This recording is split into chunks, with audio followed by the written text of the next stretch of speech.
కట్టలు తెంచుకున్న వీరావేశంలో ఉన్న తెలుగుదేశం పార్టీ కార్యకర్తలందరికీ నా నమస్కారం. దయచేసి ఈ వీడియో ఒక 2 నిమిషాలు వినండి. ఆ తర్వాత మీ ఒపీనియన్ షేర్ చేయండి. ప్రతి ఒక్క ఒపీనియన్కి, ప్రతి ఒక్కరి కామెంట్కి నేను రిప్లై ఇస్తాను ఖచ్చితంగా ఈరోజు. ఎందుకంటే ఇది చాలా సెన్సిటివ్ మ్యాటర్. అందరం కలిసి సాల్వ్ చేసుకోవాల్సిన అవసరం ఉంది కాబట్టే ఈ వీడియో చేస్తున్నా.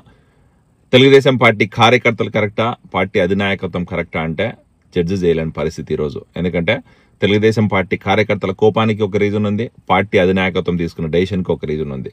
రాష్ట్రంలో శాంతి భద్రతలకి విఘాతం కలిగించకూడదు, మహిళల మీద ఇలాంటి కామెంట్ చేసే సంస్కృతి మంచిది కాదు, ఇలాంటి దరిద్రమైన అలవాటు మంచిది కాదని చెప్పి ఒక మెసేజ్ పంపాలనే ఉద్దేశంతో రాష్ట్రంలో అధినాయకత్వం తీసుకున్న డెసిషన్ కరెక్ట్ అనుకుంటే, ఇటుపక్క వైఎస్ఆర్సీపీ నాయకులు ఈ కల్చర్కి అలవాటు చేశారు. గత 5 సంవత్సరాల వైఎస్ఆర్సీపీ నాయకులు, మా నాయకుల మీద భువనేశ్వరమ్మ దగ్గర నుంచి, బ్రాహ్మణి గారి దగ్గర నుంచి, చంద్రబాబు నాయుడు గారి దగ్గర నుంచి, నారా లోకేష్ గారి వారికి, అలాగే పార్టీలో ఉన్న చాలా మంది మహిళల మీద ఇంతకంటే దారుణమైన లాంగ్వేజ్ వాడారు, ఇంతటికంటే దారుణమైన బూతులు మాట్లాడినారు. మరి వాళ్ళ మీద యాక్షన్ తీసుకోకుండా ఈరోజు మన పార్టీ కార్యకర్త మీద యాక్షన్ తీసుకోవడం ఏదని చెప్పి తెలుగుదేశం పార్టీ కార్యకర్తల ఆక్రోశానికి కూడా ఒక రీజన్ ఉంది.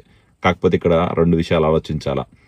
ఈరోజు వైఎస్ఆర్సీపీ ఈ విష సంస్కృతికి బీజం వేసింది. ఇలాంటి దరిద్రమైన కామెంట్ చేసే అలవాటు వైఎస్ఆర్సీపీ నాయకులకు ఉంది. గతంలో వైఎస్ఆర్సీపీలో సోకాళ్ళు ఎవరైతే ఉన్నారో, వంశీ అవ్వచ్చు, నాని అవ్వచ్చు, లేకపోతే ఈ మాధవ్ అవ్వచ్చు, గోరంట్ల మాధవ్ అవ్వచ్చు, లేకపోతే అంబటి రాంబాబు అవ్వచ్చు, లేకపోతే వైఎస్ఆర్సీపీలో ఉన్న సోషల్ మీడియాలో పనిచేసే ప్రతి ఒక్క కార్యకర్త ఇలాంటి దరిద్రమైన అలవాటు, ఇలాంటి దరిద్రమైన కామెంట్స్ ఎన్నో చేశారు. ఎంతో మందిని ఈరోజు బాధ పెట్టినారు.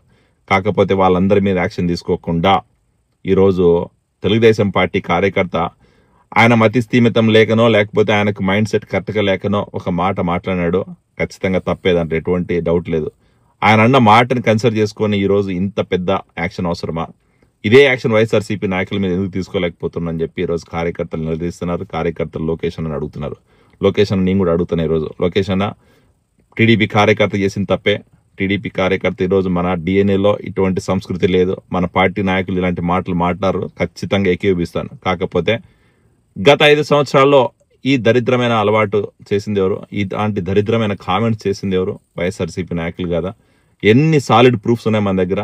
ఈరోజు వైఎస్ఆర్సీపీ నాయకులు మీ మీద అవ్వచ్చు, బ్రాహ్మణి గారి మీద అవ్వచ్చు, లేదా భువనేశ్వరమ్మ మీద అవ్వచ్చు, చంద్రబాబు నాయుడు గారి మీద అవ్వచ్చు, లేకపోతే పార్టీలో చాలా మంది మహిళల మీద ఇంతకంటే దారుణమైన లాంగ్వేజ్ వాడారు, ఇంతకంటే బూతులు ఎక్కువ మాట్లాడినారు, వాళ్ళ క్యారెక్టర్ అసెస్ చేసినారు, లేకపోతే వాళ్ళ ఫ్యామిలీ ఫోటోల్ని మార్పు చేసినారు. ఇంతకంటే దరిద్రమైన ఆడియోస్, వీడియోస్ బయట ఉన్న మాట వాస్తవం కదా. మరి ఎందుకు వాళ్ళ మీద యాక్షన్ తీసుకోలేకపోతున్నాం? ప్రభుత్వంలోకి వచ్చి 11 నెలల కాలమైంది. మేము ఎప్పుడు ఎవరి మీద అనవసరంగా యాక్షన్ తీసుకోమని చెప్పలేదు. ఎవడైతే చట్టాలను వ్యతిరేకించి, ఎవడైతే మహిళల మీద దాడులు చేసి, ఎవడైతే రాష్ట్రంలో శాంతి భద్రతలని విఘాతం కలిగించాలని ప్రయత్నం చేశారో అలాంటి వాళ్ళ మీద మాత్రం యాక్షన్ తీసుకోమంటున్నాం. అలాంటి వాళ్ళనే కట్టడి చేయమని చెప్తున్నాం. అలాంటి వాళ్ళ మీదనే ఈరోజు యాక్షన్ తీసుకుంటే రాబోయే రోజుల్లో మళ్ళీ రాష్ట్రం సుభిక్షంగా ఉంటుంది, రాష్ట్రం అభివృద్ధి పథంలో ముందుకెళ్తుంది, రాష్ట్రంలో ఇలాంటి విష సంస్కృతి పెరగకనే ఉంటుందని చెప్పి మేము ముందు నుంచి విజ్ఞప్తి చేస్తున్నాం. అదే మాట మీద ఈరోజు కూడా కట్టుబడి ఉంటున్నాం. కాకపోతే అధినాయకత్వం అటు సైడ్ అడుగు లేకుండా ఈరోజు ఒక పార్టీ కార్యకర్త గత 5 సంవత్సరాలుగా మన ఎన్టీఆర్ భవన్లోనో, లేకపోతే ఐటీడీపీలోనో, లేకపోతే తెలుగుదేశం పార్టీ కోసం పనిచేసిన ఒక కార్యకర్తని ఈరోజు ఏదో మర్డరు, మానభంగం చేసిన మాదిరిగా పనిష్మెంట్ ఇస్తుంటే కార్యకర్తలు చూడలేకపోతున్నారు. దయచేసి మీరు తీసుకున్న డెసిషన్ అయితే ఖచ్చితంగా మేము ఏకీభవిస్తాం.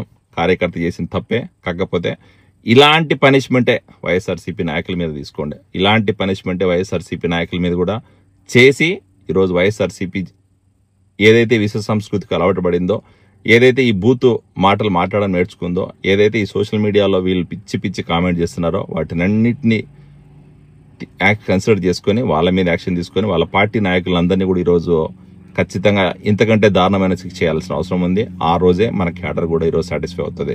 సో అలాంటి పరిస్థితి లేకపోతే మాత్రం ఖచ్చితంగా ఈరోజు పార్టీ అధినాయకత్వం చేసింది తప్పు అని చెప్పి నేను కూడా అంటాను. దాంట్లో ఎటువంటి డౌట్ లేదు. ఈరోజు పార్టీ ముఖ్యమా, రాష్ట్ర భవిష్యత్తు ముఖ్యమా, క్యాడర్ ముఖ్యమా అంటే ఖచ్చితంగా రాష్ట్ర భవిష్యత్తు ముఖ్యం. రాష్ట్ర భవిష్యత్తు కోసమే ఈరోజు తెలుగుదేశం పార్టీ అలయన్స్ గవర్నమెంట్ ఈరోజు వచ్చింది. ఖచ్చితంగా అలాంటి పురోగతి సాధించాలి, రాష్ట్రం అభివృద్ధి చెందాలంటే లా అండ్ ఆర్డర్ కంట్రోల్ ఉండాలి, శాంతి భద్రతలు కంట్రోల్ ఉండాలి. కాబట్టి ఇలాంటి డెసిషన్ తీసుకున్నారని చెప్పి మేము అర్థం చేసుకోగలుగుతాం. కాకపోతే దయచేసి వైసీపీ చేస్తున్న ఈ దుర్మార్గాల్ని, వైసీపీ చేస్తున్న ఇలాంటి విష సంస్కృతిని కూడా ఫుల్ స్టాప్ పెట్టడానికి ప్రయత్నం చేయండి. ఇది మా రిక్వెస్ట్. Thank you.